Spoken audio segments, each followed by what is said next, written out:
Hello everybody, my name's Suiceyy and welcome to my channel. Today we're going to be checking out the new champions, giving my thoughts and opinions on them, and if I think they're worth going for or not. So to start off, we're going to go to Hell Hades' video, and we're going to check out kind of what he has to say. I'll give my opinions as well, and yeah, let's go ahead and get into it. So we're going to skip the epic and the rare. I mean, obviously we know about them. We'll get to the fusion and handle a little bit later in the video. We're going to start off with the faction unity champion.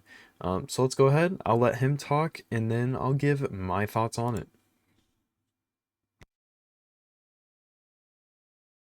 Very Demon Spawn-esque. Oh, he's actually a faction guy, right? Okay, one of the Unity guys.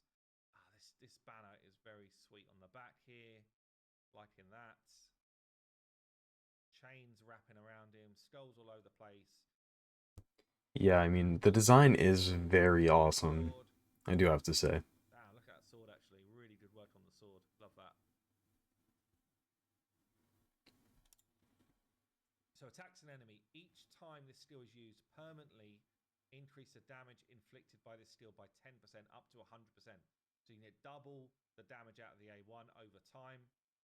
Counter attacks with this skill each time so you will counter attack with this skill each time an enemy under an HP burn attacks this champion or allies. Okay, so you're going to get that stack up really quick.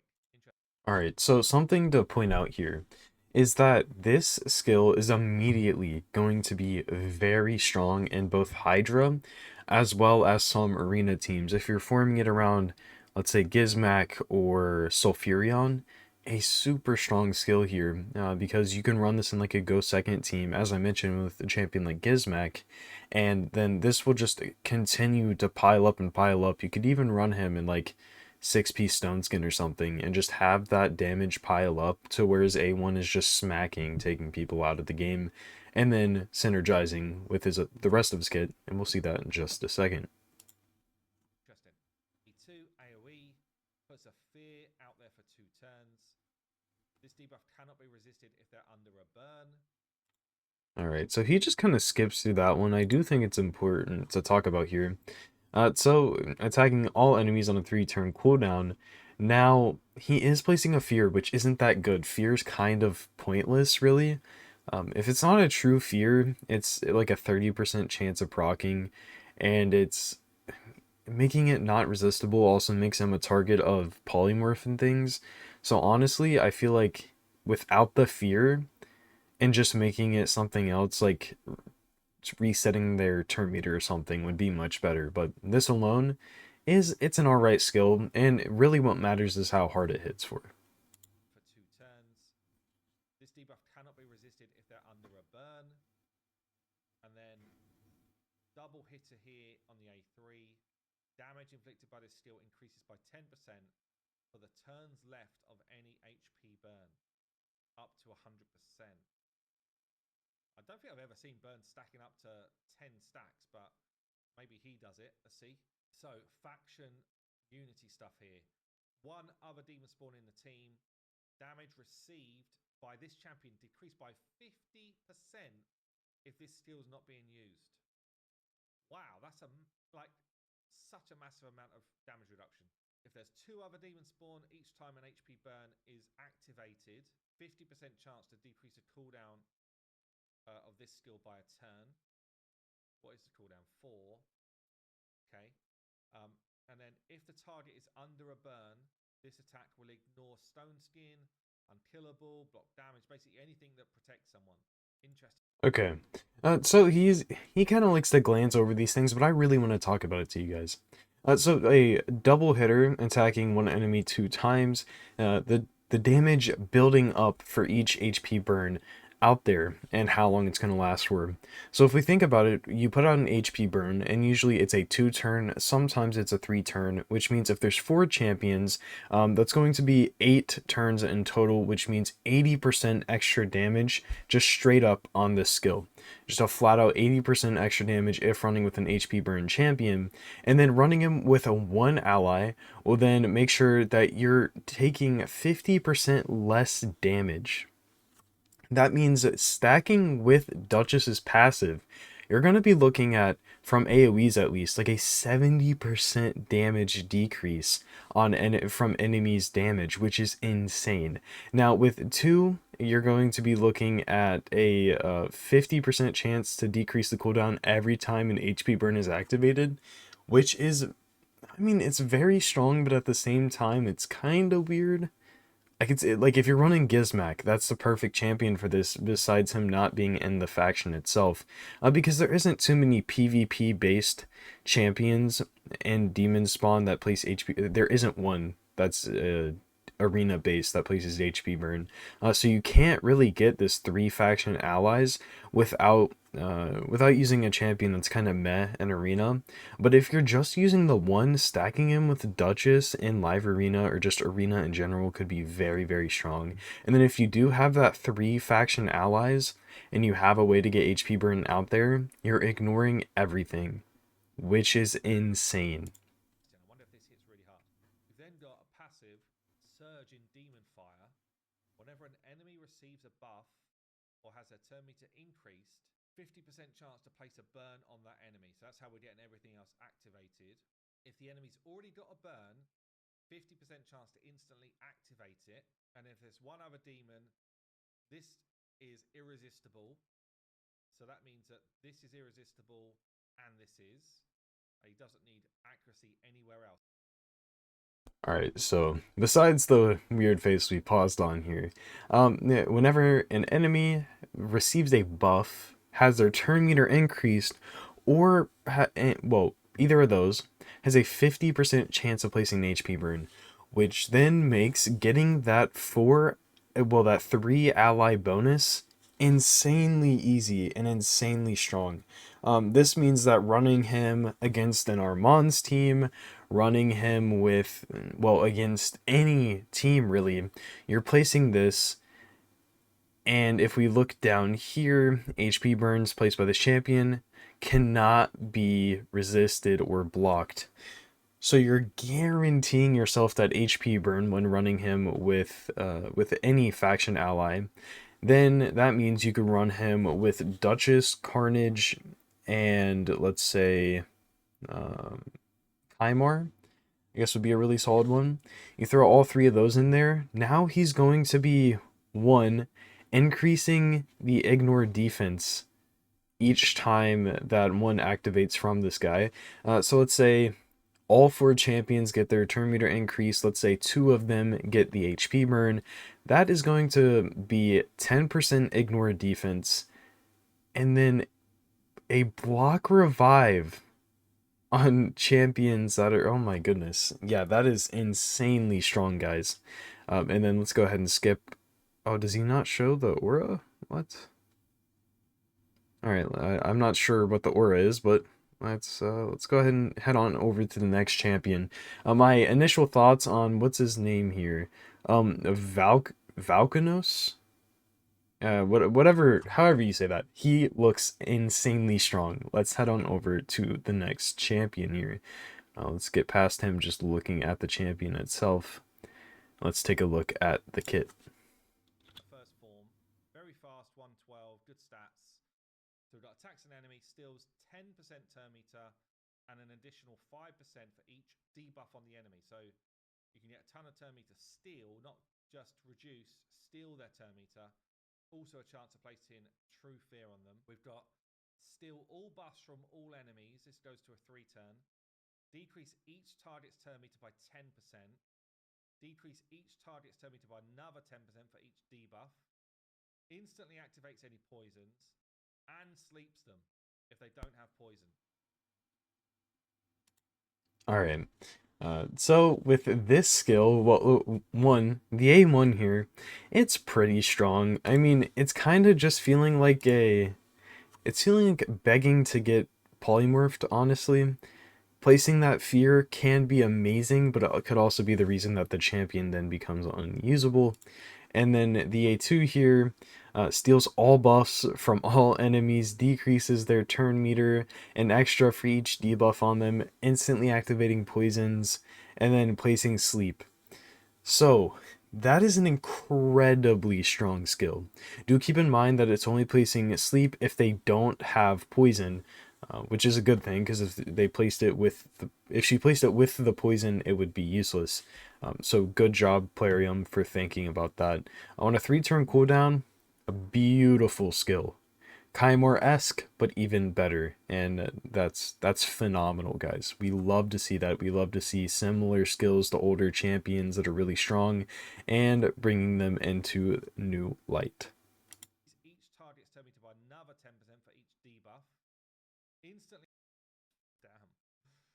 We then got an AoE.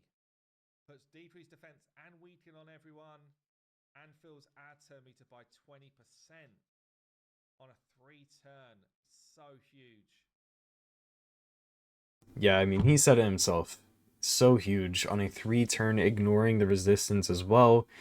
Really allowing for her to be a different type of speed booster if you wanted her to, because she does have the flexibility of being a buff stripper or being a debuffer, as well as, regardless, she can CC on this while buff stripping. She could make you do a lot more damage while filling your own turn meter instead of decreasing the enemies.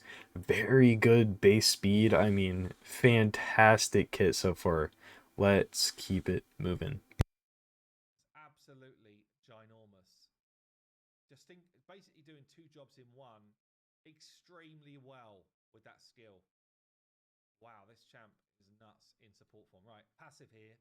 Whenever an enemy receives a buff, is healed, or has their turn meter increased, puts a poison on them for 2 turns, and it ignores block debuffs. Is healed, receives a buff, or turn meter increase, they get poisoned. Like, wow. Does that mean you get a triple poison if someone like a Suiceyy buffs? Increases his champion's turn meter by 5% for each poison as well. All right, guys. So that is an insane passive as well. Again, begging to be sheeped. But I do have some fun ideas if in some world I was able to pull her, because she's putting all of these poisons out there. I think somebody like Zavia could be used very well with her in Arena, actually, because Zavia has an AoE block revive. So you pair the block revive with activating all those poisons, could be such a fun team, and this is such a strong passive, because it is ignoring the block debuffs, which is massive, and then it's also filling our turn meter by 5% for each poison debuff placed. Now, ignoring the block buffs, I think, is the most important part about this. Now we get to really start utilizing this instead of it just being blocked easily by basically every support champion in the game. As well as, I would say the biggest issue with this is going to be Marichka, but Marichka is just Marichka. There's not too much you can do about it. Yep. So she will potentially just cut in ahead of where she should be. This is a crazy form. This is a crazy form, right? We then get accuracy in arena. Let's see what the other form looks like. So this one is a damaging form, massive base attack, good speed in that as well. Quad hits, each hit ignoring 30% of the target's defense. Each hit will also decrease max HP. And if it's not a boss, we'll place a shield on this champion equal to 25% of the target's max HP. So it could be something like a 25k shield at that point. Yeah, as he was saying, like a 25k HP shield on some of the HP based nukers, some of the supports. And I do want to point out, one, this is going to be ignoring 30% defense, which means you add that on top of if you want to build her for damage, which I don't think I would. I think I would use her more for the support side. But if you choose to do this, you could put her in something like Merciless, get 35% plus 30% plus Helm Smasher, and you're almost doing true damage with this A1 on a quad hitter. Quad hitters are hard to come by, and it's just going to be very strong. And then she's also taking down the enemy's max HP by 25% of the damage inflicted. So essentially, you could be taking those HP based nukers outside of Taras, so Frolny, Narcies, and taking down their damage basically completely, which is really crazy. A2 double hits deals 100% more damage to enemies under any sort of control. So double damage to enemies under any sort of control. If the target's killed, instantly activates Feast of Terror. Alright, so before he heads on to the A3, I do want to point out that this one could be insanely strong as well. Because what you're seeing in here is we're seeing the turn meter boost on the other side based off of if the poisons are going out, and they're basically guaranteed poisons. Then we're going to be almost getting a guaranteed turn at that point. We can then use our fear on the other side, the sleep on the other side, move over to the next form, and then base it off of that. If you don't want to do that, of course you could just run her with Armands or something, and this is doing a whole lot of damage just based off this, an extra 100% more damage. And then, if the target is killed, instantly activates Feast of Terror. Terror, which is this one. So if you kill someone here, we do the AoE. The AoE puts True Fear out there. Debuff cannot be resisted or blocked by enemies with less than half health. What if that's before or after the hits? So if it's after the hit, that's a brilliant ability. If it's before, not so good. Probably after though, I would think, like in terms of where the HP. Yeah, so I mean, I personally would assume it's going to be after the hit that we're really going to be seeing that True Fear. But we're going to go ahead, skip through this a little bit because we do still need to look at the fusion, get my opinions there. So the passive here, whenever this champion kills an enemy using an active skill, grants this champion an extra turn. Absolutely busted ability here because we're just going to be cycling some of the most insane damage, which is making me think that maybe we use this form. But I'm not sure. I think both forms are incredibly strong. I don't think they synergize too incredibly well. That could just be ignorant speaking there. But what I'm thinking is you'd have to be really focused on the speed on this form. Or maybe they were trying to make it synergized by giving yourself that turn meter boost from the poisons, boosting yourself up, then going to this form to be able to nuke, which could work out really well. I guess I'll just have to see it in practice to really get a feel for it. But good base attack, good base speed, and overall, I'd say S tier champion easily.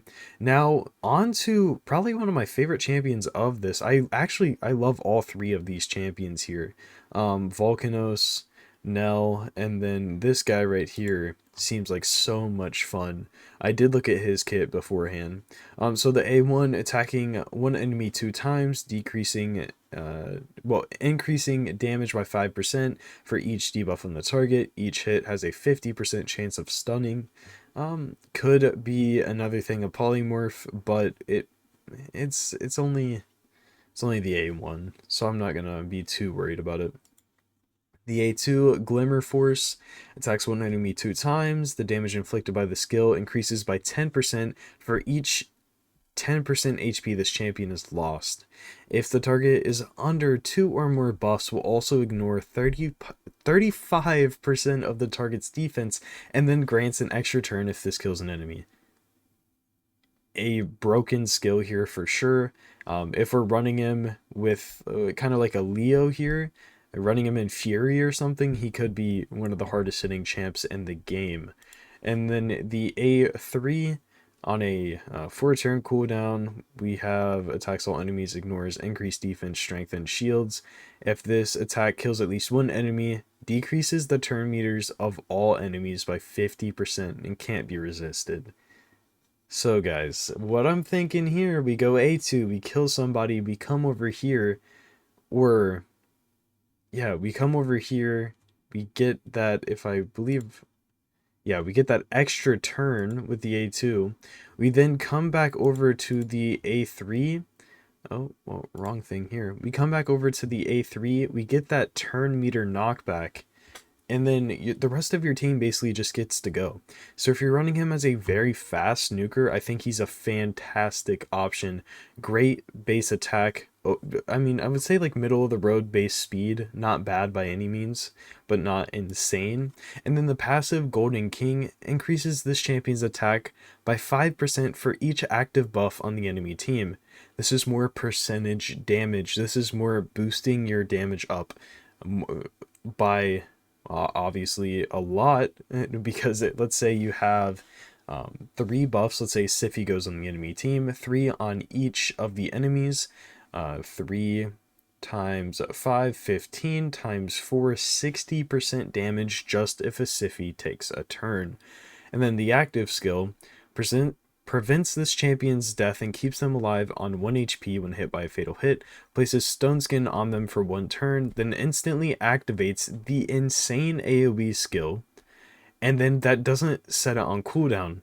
So what you could do is you get killed, well, you get almost killed by this, you get your Stone Skin, you then get your AoE, which probably will kill somebody, decreasing their turn meter by 50%.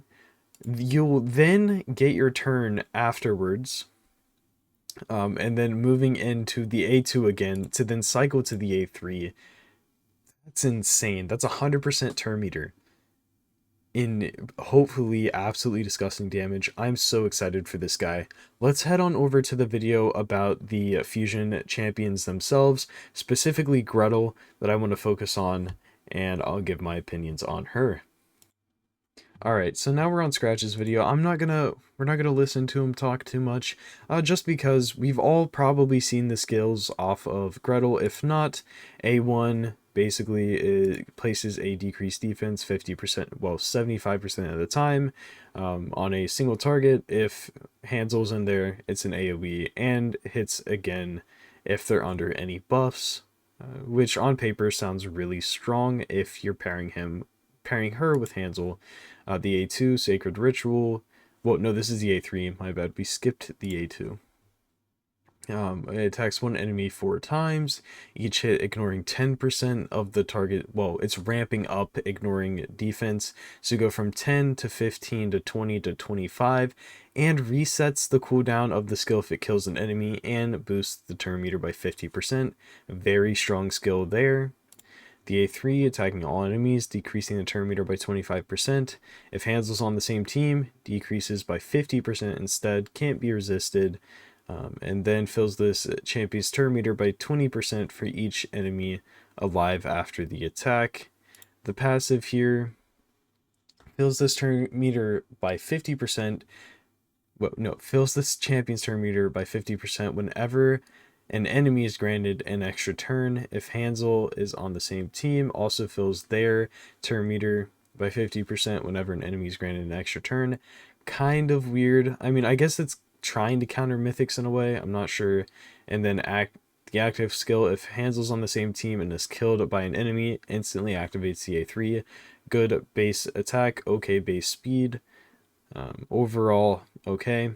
Scratch showcases a pretty middle of the road build here. I mean, it's very not middle of the road, it's just a very standard build.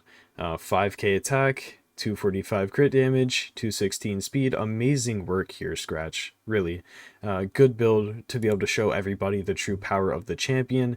And then we go to the AoE here, and let's just say not good. We're seeing upwards of like 190k, which is, I mean, it sounds good, but then you realize kind of what it is, and then it doesn't feel as good. We look at the A2 here, 49, 56, 55, 61. It's just kind of okay, really. That's all it is. And then he pulls out Elhain, and this is when things get sad. Alright, so we saw that, well, we kind of... Okay, so we just go to only Elhain here. And so we see her damage. Elhain hitting for 730. Let's put it in 2 times speed. So that's Elhain's damage. 767. And then we see Gredle on her own.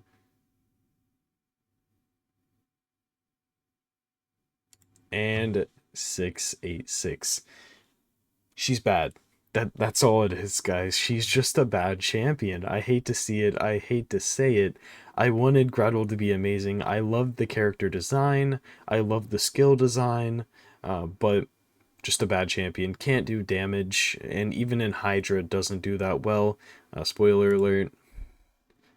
A whole 9 million Elaine out damaging her again. I mean, that there's no excuse for that. And even in good gear, this is very good gear, guys. Like AK attack, 300 crit damage. Can't wipe the 4. Just can't do it. Just a bad champ. That's all it is. And then I did want to point out something with Hansel real quick. So Hansel is going to be, he's going to be okay. He's not that good of a champion. He's going, on paper, he sounded great because you're getting that lockout off the A3, but it's only a 1-turn lockout. It's also not guaranteed if you're not running Hansel. Well, Gredle, and as we've seen, Gredle isn't that good, even in stats like these. So you're putting them together, you're wasting a slot with Gredle, you're not doing too much damage with Hansel, and you're also not really getting that great of lockout without Gredle. Overall, I'd say Hansel's the better option. Gredle's not all that good. And yeah, guys, I really hate it to be that way, but what are you going to do about it? So yeah. If you guys did enjoy this video, if you did like hearing my opinions on these champions, if you'd like to see some more videos similar to this, some more react content, let me know in the comments down below. Outside of that, if you guys aren't already in the Discord, you can join through the link in the description. A lot of great people there, so we can get account work and stuff. Outside of that, appreciate y'all for watching. I'll see y'all on the next one. Peace out, guys.